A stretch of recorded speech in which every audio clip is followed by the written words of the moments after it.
Hello everybody and welcome to this week's video. Today we are going to be making a traditional Filipino cassava suman. Now this is only 4 ingredients that you need, but trust me, you are going to need a lot of time on your hands, and this is the shortened version. So if you're interested in learning how to make this, please stay tuned. We are going to need frozen grated cassava. Now that's where I cheated. I didn't want to go out and buy the actual thing, boil it, and grate it myself. So I wanted to save as much time as possible.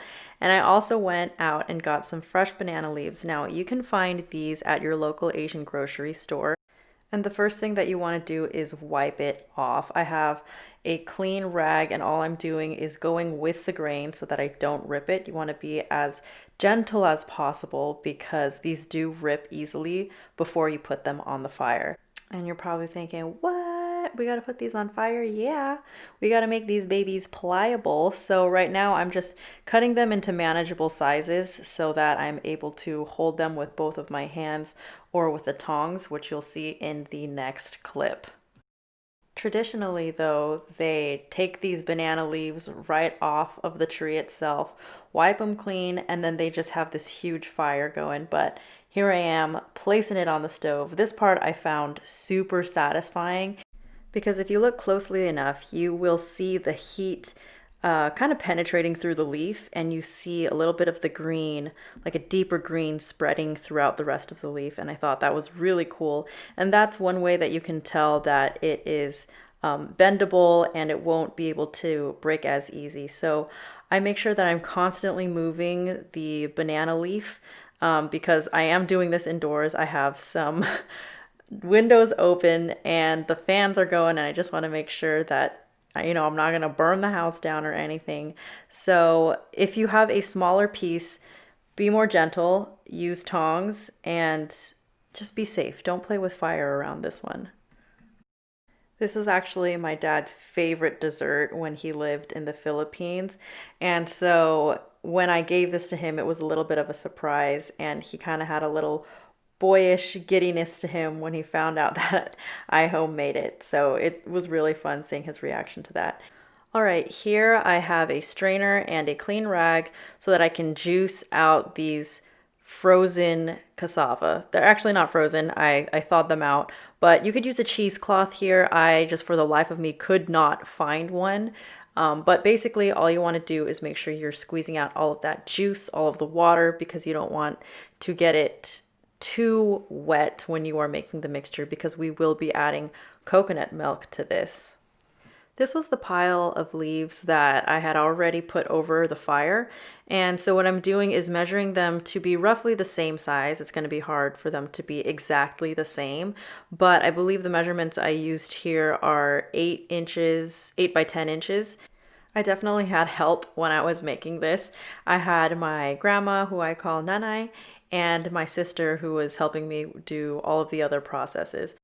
It called for some cute casual conversation, and it's definitely a fun way for me to bond with my family is when I cook.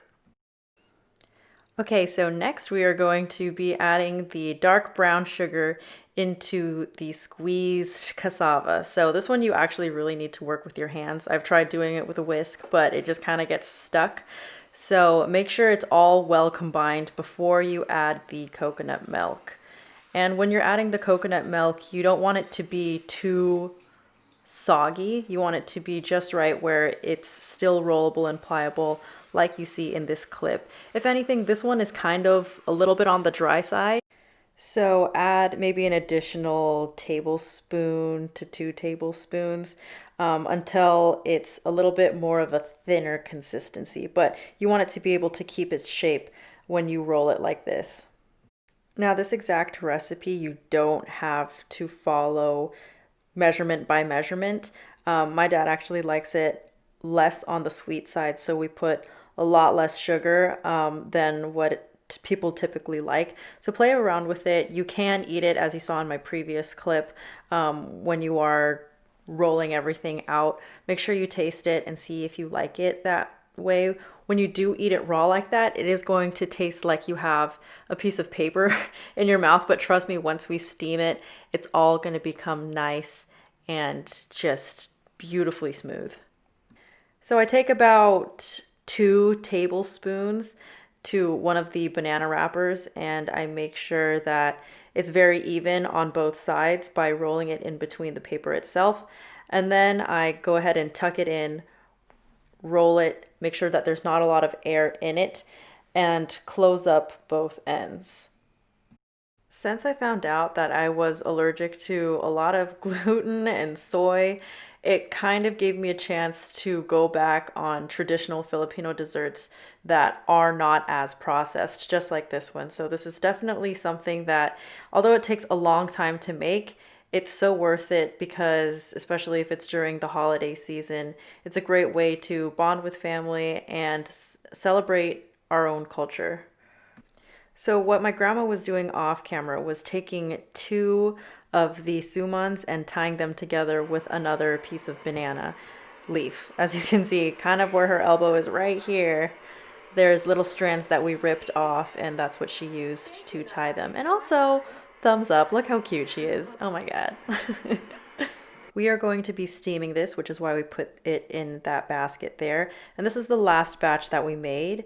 And look how beautiful it is. We cooked it for about 45 minutes to an hour. And we had little tiny baby ones that we decided to make as samples. But this is the final result. We made so much. We dropped them off to most of our family members. And it's just honestly such a delicious dessert. I mean, look how fun it is to open. It's like a little present on its own, unwrapping it for yourself and putting that delicious taste in your mouth.